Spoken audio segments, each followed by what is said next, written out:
मंत्री महोदयांना स्पेसिफिक 2-3 प्रश्न विचारायचे फक्त मला। मूळ प्रश्न की आपल्या शेतकऱ्यांना सावकार का जावं लागतं, सावकाराच्या दारात का जावं लागतं, आपण सावकार केला एक प्रकारे एक अधिकृत परवानगी देत आहे, हा प्रश्न सगळ्यात महत्त्वाचं।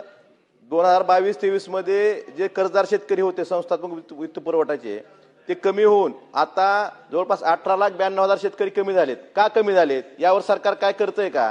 कारण शेतकऱ्यांना आजही आपण कितीही भाषणात सांगितलं की सिबिलची अट लावणार नाही, तर सिबिल बघितल्याशिवाय किंवा सिबिल कमी असलं शेतकऱ्यांना वित्त पुरवठा होत नाही। आणि दुसरा महत्त्वाचा की कूलिंग ऑफ पिरियड, एखाद्या शेतकऱ्यानं जर ओटीएस केलं किंवा तो जामीनदार जरी असला तर त्याला काही काही बँकेचे नियम असे आहेत की कूलिंग ऑफ पिरियड 5 वर्ष 7 वर्ष त्याला परत कर्ज दिलं जात नाही, त्यामुळे नाईलाजानं परत सावकाराच्या दारात जावं लागतं। तर सिबिलच्या बाबतीत आणि कूलिंग ऑफ पिरियडच्या बाबतीत फक्त भाषणात न करता प्रत्यक्षात कारवाई करणार का? आणि सिबिल बघितलं म्हणून सिबिलमुळे कर्ज नाकारणाऱ्या कुठल्या एका बँकेवर फौजदारी गुन्हा दाखल केलाय का, याचं उत्तर द्यावं। अध्यक्ष महोदय, पाटील साहेबांनी आता विचारलं त्या दिवशी देखील मी कर्जमुक्तीच्या दिवशी सांगत असताना सांगितलं होतं की सरकारने अशा प्रकारच्या कडक सूचना दिलेल्या आहेत की शेतीच्या संदर्भामध्ये सिबिल बघायचं नाही।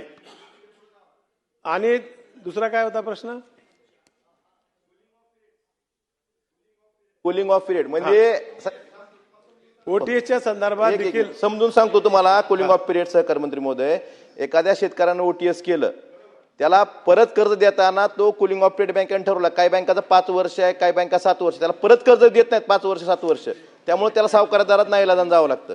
ह्या संदर्भात शासनानं फक्त सूचना देऊन थांबणार नाही, कारवाई काय केली सांगा।